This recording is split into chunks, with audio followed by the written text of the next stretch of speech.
And these are the headlines. Top TV News Reel. Daystar decides.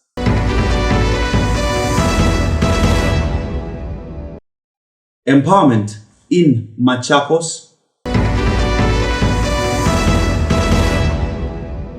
The pandemic and the medics. Global child health and primary education.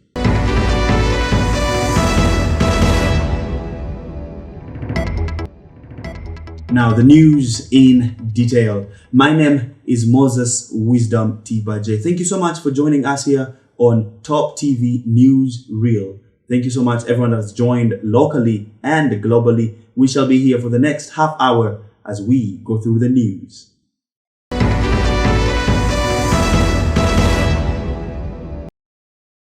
In our first story, we have Daystar University has just gone through an election process. Now, it is the first of its kind, this election, coming 4 years, almost 4 years later since the last election happened within the university. This is a monumental election and process because of a couple of points. Not simply because it has been the first in a long time, but then also it is the first of its own kind, where we see the university move from the popular vote to a representative style of democracy, the Congress system. We have our reporter Ruth Nyokabi Nganga taking a deeper look into the story. Daystar University held its first elections in 4 years. These elections were not just the ordinary elections, but rather an important statement as it served as a first of a kind ever since the university moved to the electoral college system. In a landslide victory, Team Forward leader Marco Laboso won the chairperson's seat at the council with Monica Gitao as his deputy. The two candidates won after receiving 33 out of the 35 electoral college votes that were casted by the Congress members. One Congress member did not vote. The millennials leader, Mr. Ian Nagina, walked away with 1 vote. Many students were, however, taken by surprise by the new system, with several claiming that they had no idea how the new system worked. I am Evelyn Siombua. I'm in third year. No, I don't have an idea. Hi, my name is Olile Duncan. To be honest, I'm not sure of it. While others do not even know what the recently modified Daystar Constitution stated. Daystar Constitution? No, not yet. The Constitution, I have it, but I've not yet spent the time or spared time to go through it. But yeah, not yet. But I have to go through it. I'm just not interested in politics, so I don't think I might, but I can try. Democracy is a political system that has been used and found effective in some ways and incompetent in others. For democracy to be effective, there must be legitimacy, transparency, and accountability. However, information and knowledge are a pivotal part of the process too. About the just concluded elections in Daystar University, we must say that we must give credits to the ECD for the free and fair elections and appreciate them for the good work they did. But then we have to ask ourselves a question of democracy. The system was quite different from the normal one, where we had to elect our congressmen as the students. Then the congressmen were the people to elect for us the Daystar Council. On this one, we have to ask ourselves, was there democracy in the same? We have to date it back in the ancient days where democracy by the Greek was when the old in the society could sit and make decisions on behalf of the society, the old men. We must accept that we are not living in the ancient past, and we are living in a modern world where democracy has been reduced to representation, where small part of people among us in the society are the people to represent our grievances and represent our interests on our behalf. So with us, with the same analogy, the recently concluded elections in Daystar University, where the congressmen, we elected our congressmen to represent us in the Congress and elect for us our DUSA Council, is still a democracy, but a representative democracy. When we look at Article 38, sub-Article 2 of our Constitution, it talks about free, fair, and an election based on universal suffrage. So we bring up a question of universal suffrage, where it is the people to elect their leaders. Many people have had a thought that the electoral system has really scrapped off the universal suffrage universal suffrage principle, where students, most of the students, cannot take part in electing their council members. In our case, the DUSA council members. In our DUSA constitution, we are told that we are supposed to elect 7, but we are told by word of mouth that we are actually supposed to elect 3. Remember, not all the students have read the University Amendments Act, because the one that is freely and is freely at our disposal is the DUSA Constitution. And if that is not reflected in our DUSA Constitution, if the DUSA Constitution does not say that we are supposed to elect 3 and not 7 as written, then we are not ready. In our society, in our system, Kenyan system, our laws are written, and if that law is not written, then it should not be applying to us. It must be written, and we must be guided by the rule of law, which is the DUSA Constitution, the Universities Amendments Act, and generally our Kenyan Constitution. My name is Nyokabi Nganga, reporting for Top TV News. Now, I am joined live by our reporter, Nyokabi Nganga, here at Top TV News Rio. Nyokabi, is this electoral college system a sustainable system within Daystar University? Moses, at this particular point in time, it's hard to gauge. Reason being, this is a very new system, democratic system to say within our universities, and some feel as though it's an imposition on them from the government. So right now, it's really hard to gauge if it's sustainable or not.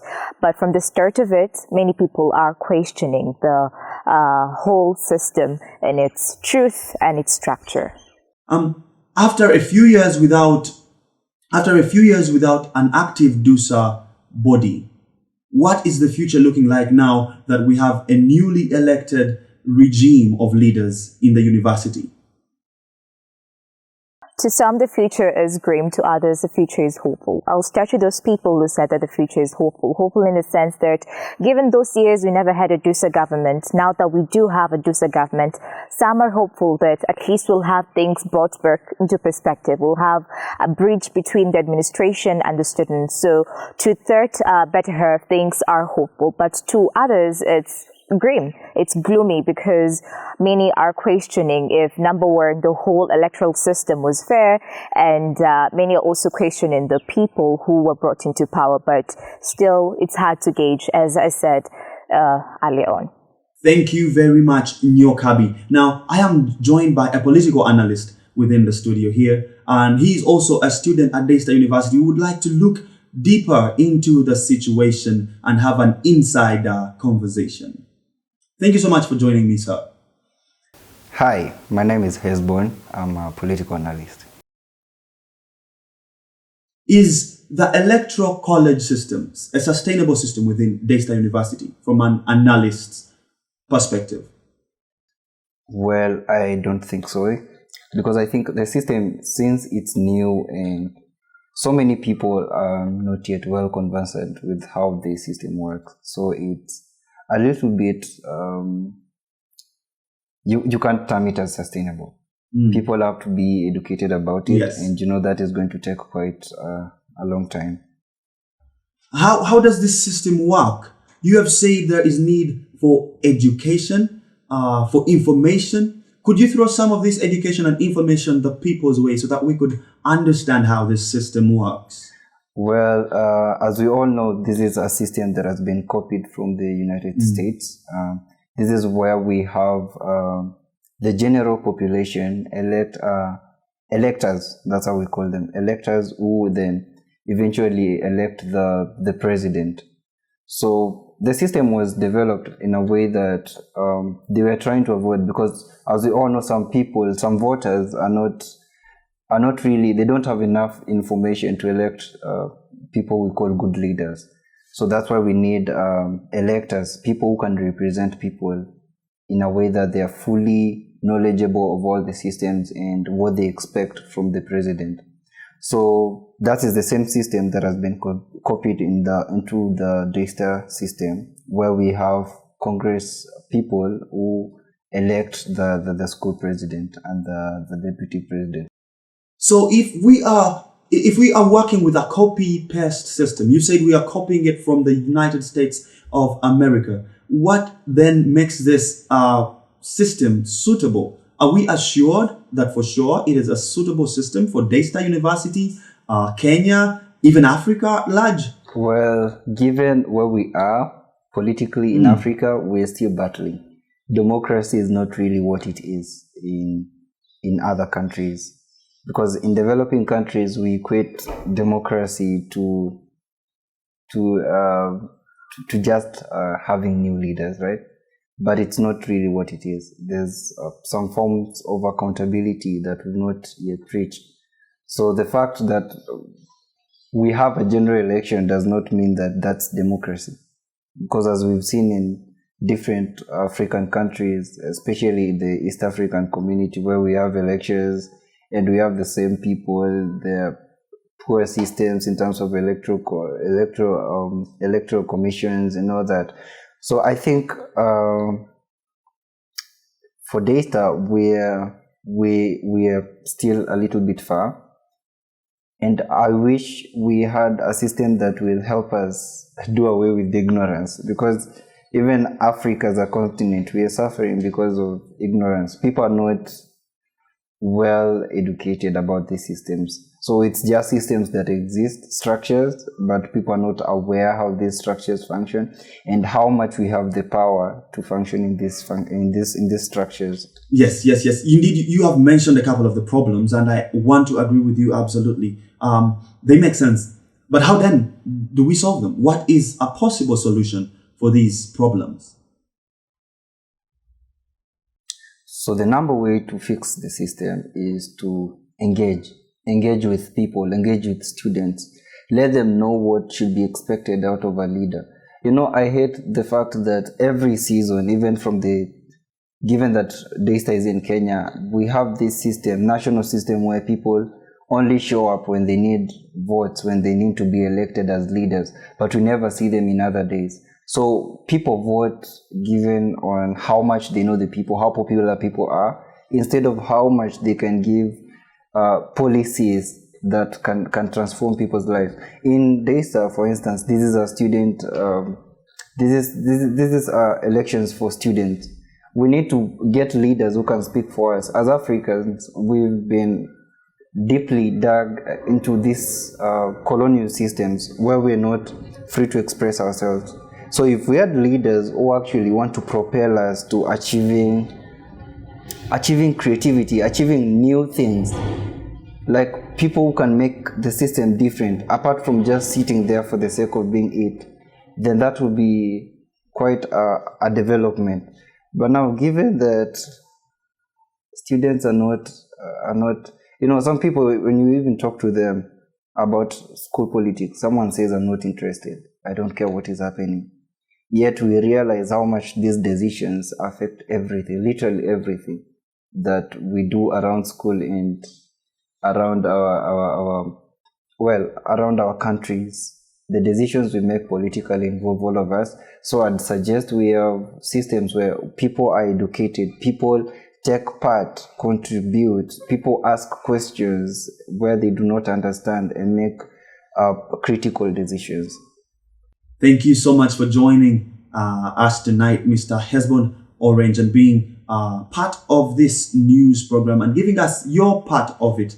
Much appreciated. This is Top TV News Reel. Now, moving on to our second story of the night. In our second story, I know you have probably encountered the word empowerment, and it has probably been attached in one gender fight or another. But tonight we want to look at the full meaning of the word empowerment, which is defined as the process of becoming stronger, more consistent, especially in controlling one's life and claiming one's rights. Now, economic or financial empowerment is one of a very important strands or examples of empowerment. We take a look into empowerment within Machakos County. One particular story of a university student that started a business as a freshman and is now thriving. Our reporter has more on the same. Empowerment is a word often misused as a radical activism charge. While empowerment covers several areas of life from political, representation, human rights, among others, today we look into the financial and economic empowerment of young people in Machakos, with a special look into the bicycle business of an innovative young entrepreneur.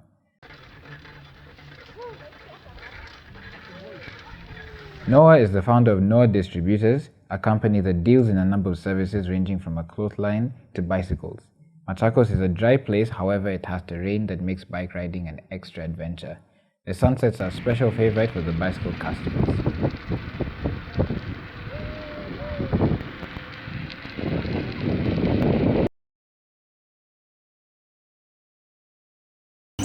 Yo, my name is Timothy. My name is Carlos. So we've been in bike riding right now. It has taken us 1 hour 30 minutes, right? Yeah. Yeah, we've ridden up to Kinanie. We've never been there before. We really enjoyed the ride. It was awesome. And the place is nice. Yo, another service offered by Noah Distributors is binoculars. He has very nice binoculars that can make good, clear vision when you are doing the bike riding in your enjoyment outside there. Thank you. Noah is an example of empowerment of young people in Africa. Innovation coupled with empowerment is most certainly the way to go.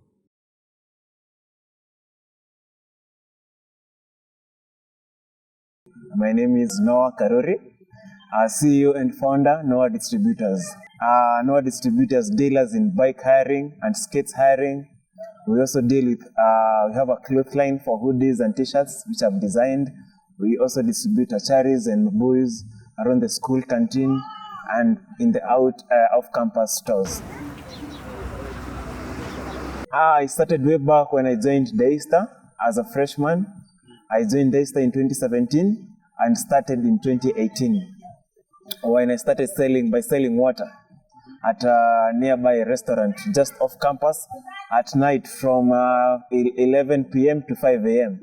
From there, I went to boiled eggs and boiled smokies and water still using my trolley. I bought a trolley which I was using. Then from there, I went to socks, undergarments for both ladies and men, vests, and also now as I was also selling that's 2019. I was also selling the acharis and mabuis around school. Then now come 2020, that's when the bikes business and skates started. I think my driving force is to see Noah Distributors being one of the most known brands in Kenya and hopefully all over Africa. I believe some of my friends call me opportunity guru. For me, any opportunity I see, I go for it without hesitating. So anytime I get a new idea, I go for it. This also has been a growth of more ideas. I believe in business, it's more about developing and developing.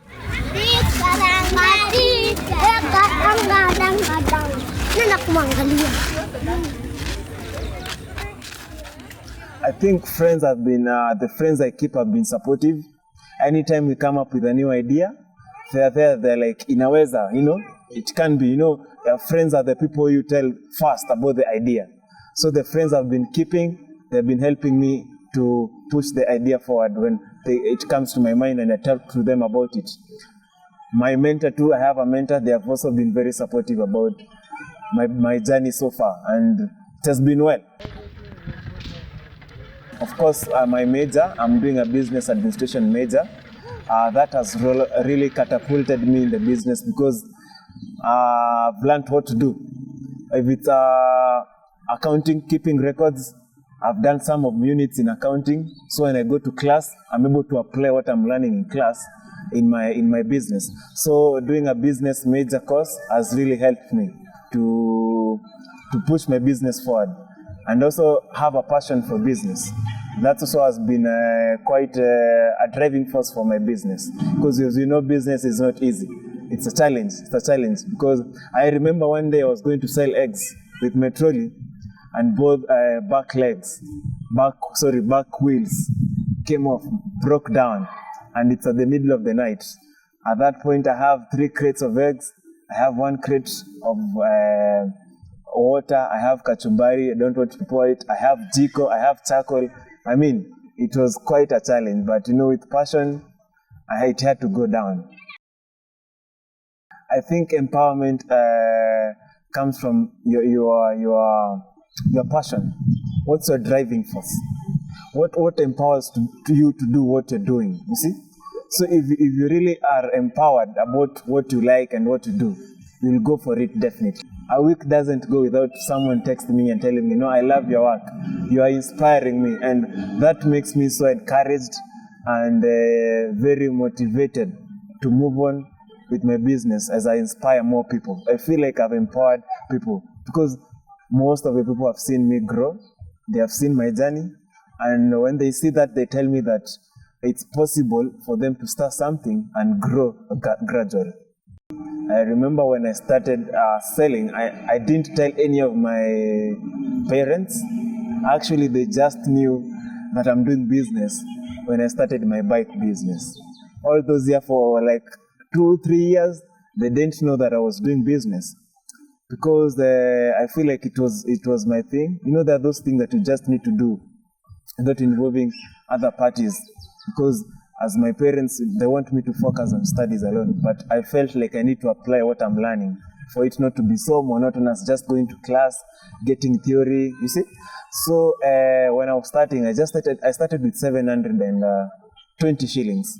That is 1 crate of water, 30 bottles at 24 of them. That's what I started. I developed the habit of saving.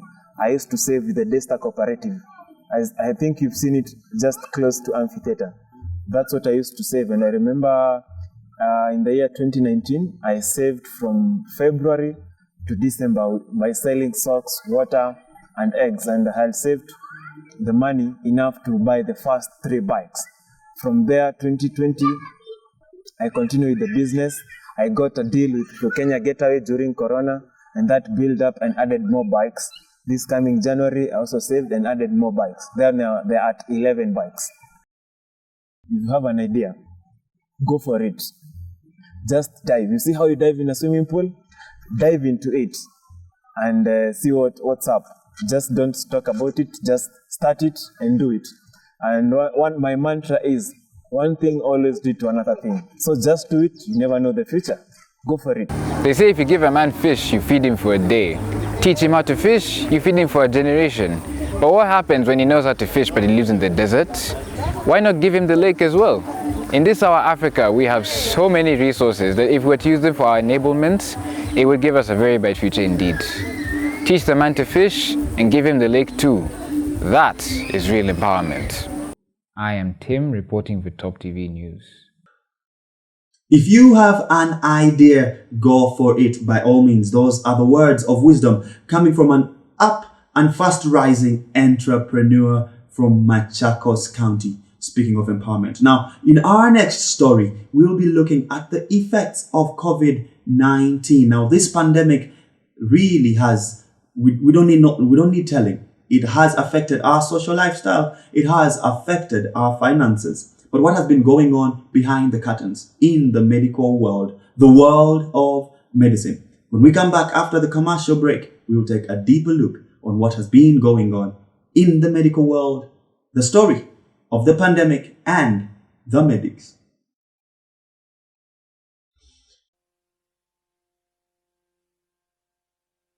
New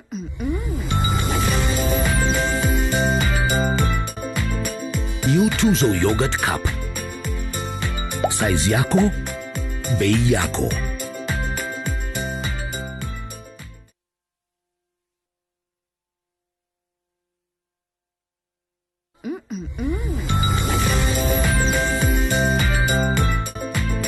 New Tuzo Yogurt Cup. Size yako, bei yako. Welcome back, wonderful viewer. Now, we continue with our news bulletin. But before we go to the next story, do follow us, do comment, do like, follow the story and the conversation on our various social media platforms, Instagram, Twitter, and Facebook, all of them at Top TV News. And tonight we have our story about the pandemic and the medics. We find ourselves seeing what is seemingly a repeat of last year. More curfew and more lockdown, continuing in Kiambu, Nakuru, Nairobi, Machakos, and Kajiado counties. How has this then affected the world of medicine? Our reporter has more on this story. Necessity is the mother of invention. When there was a need for a portable non-paraffin burner, inventors came up with an electric bulb. When there was an evident need to cross the vast seas in a shorter time, the Wright brothers came up with a plane, which has been modified to what we see today. The global COVID-19 pandemic has created a global urgent necessity to find a solution. The world of medicine, which has been known for being deliberately critical of rushed processes, has found itself between a rock and a hard place. Okay. Hi, my name is Faith Gesare. COVID has affected very many healthcare providers. It has been overwhelming them, leading to poor healthcare provision because the healthcare providers are overwhelmed. And then the healthcare providers are afraid about their families getting the corona thing, because if they get, their families also will get corona. And also we've lost very many healthcare providers, nurses, doctors due to COVID, but still, in spite of very many healthcare providers dying, the medical industry is still there to provide health for the whole world and to ensure that we get good health. Yeah. Hi, my name is Timothy Chawinga, and there has definitely been a huge impact on the medical world because of COVID-19. Well, other than the things that people already know, there's like nurses, doctors, they're overworked because of all these new cases and all the problems that come with it. Like hospitals being packed with COVID patients, and yeah, I think everyone knows about that. But the other thing, which is actually, in my personal opinion, is the hardest part, is all the other things. Things that you personally have to, like, these are topics that still need a lot of research, but like, generally the public has lost focus on all the other diseases that are usually always there. And that's the major problem, because those diseases are actually increasing because of COVID-19. For example, WHO said that malaria cases in 2020 and going forward during this pandemic time are probably going to double. Now, like 700,000 people die each year from malaria. Now those cases are going to double, which is like, that's in the worst case scenario. And no one is focusing on this. No one is telling this. This is something you would never find on media. But like, that's the situation because of COVID-19. COVID-19 is the only thing people are talking about. But there are also so many other issues. And it's not just malaria, it's all the other insect diseases. And well, some diseases are going down, of course, because people's lives are changing and stuff, yeah. So there's a lot going on. Different experts, universities, and medical researchers have taken up the challenge to find a way out, and over 8 vaccines have been rolled out worldwide. When the pandemic first struck, the world went into chaos. People went into chaos. But as time went by, people got used to it and even gave it a new name, the new norm. However, good is not good enough. as scientists have been tirelessly working to get a permanent solution to this elusive virus strand. Reporting for Top TV News, this is Wisdom Macon. Now, for our fourth and final story of the night, before we get to that, please do continue keeping up with the conversation. We'll be sure to post your comments and ideas and your participation in the story on all our social media platforms. Now, that is on Instagram, Twitter, and Facebook, all of them at Top TV News. In our fourth and final story tonight, still speaking about health, the numbers of childhood fatalities as direct consequence of diseases, that is, has been reducing over the years. However, the numbers are still huge, with an estimated 5.2 million deaths under 5 years of children under 5 years. 5.2 million children under 5 years recorded dead in just last year. That was the year 2020, mostly from preventable and treatable diseases globally. Those are the figures on the globe. That is actually a call to awareness. And more on these numbers and their causes and the backstory of it all, coming up with our reporter on Top TV. Health is more than just survival. But as a starting point, it is hard to avoid the fact that more than 22,000 children younger than the age of 5 are estimated to die each day. 99% of these deaths occur in developing countries, with 92% in Africa and Asia. The greatest child health risk factors today are malnutrition, sanitation and hygiene, malaria, and pediatric tuberculosis. My name is Muteti, and this is what I think about the child health state in Kenya. I usually don't think there's a lot of effort being put in child health, as in child health matters, bana. There's a lot we need to put in. We are at, if we were to grade ourselves from 0 to 100, we are at like 7.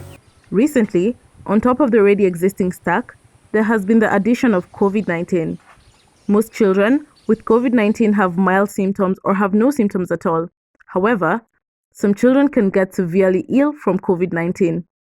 My name is Catherine Kagumo, and my opinion according to child health situation in the country is that I think there's so much concern about children, because when you look at now at the current situation, you have the pandemic, and the government is trying the best way that they can cater for the children and make sure that their life is safe when they are in school. And since now they have closed school and there are no complaints like you expect to be maybe high cases in school. So I think child health is so it's a concern in the country, and yeah, the government is doing its best. Yeah.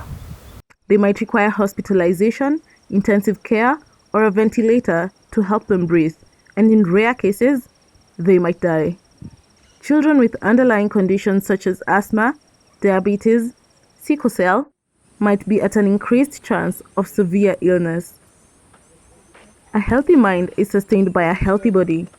Global child health is the first step in ensuring that children can thrive even in their primary education. It is the younger trees that make the forest because they are the ones that uphold the future of that forest. Likewise, it is the young ones that are the assurance of the human race. There is need to be concerned about the global child health statistics at the moment. Reporting for Top TV News, I'm Ida Gashoki. Joining me live is an expert on child health. Please, madam, if you would kindly introduce yourself. Thank you so much. My name is Amina Mwanzila, and I'm a child health expert. It might seem a very simple question, but what is health? Just so that we understand it. What is health? Health is the state of being free from illnesses or injuries. There is a lot to it, but as for children, we do not put in other illnesses like mental health and all that, because they're still quite young. So illnesses and injuries are the most stated things for the children. What would you comment on the state of health on the continent of Africa? Well, I would say it's improving. thanks to the pandemic, however, it's not good. But diseases like pneumonia and childbirth-related diseases are one of the highest rated diseases that are affecting children below the age of 5. What does that then imply? What does it mean? Well, it has a lot because children, we all know, play a big factor, and we do say that if they are sick, then a lot of us are sick as well, even as parents. And I would say the impact of it has been both good and bad, because we have seen a lot of NGOs come to Africa to help the kids, and through that, other diseases that are not just for children have been addressed, and we can see the benefit of it. Yes. What can be done about the situation? In Africa, we know one of the greatest things affecting us as people is poverty. And with poverty comes a lot of things. We do not consider hygiene. We also forget to take care of different things.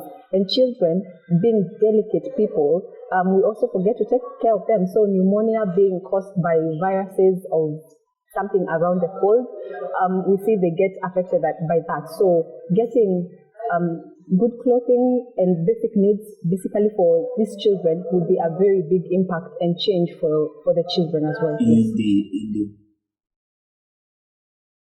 Thank you so much for joining us tonight and giving us some more understanding into the topic of the night. Ladies and gentlemen, now that brings us to the end of our news bulletin tonight. Remember to always sanitize, wash your hands and social distance, wear your mask. This pandemic is real. You can get it, I can get it.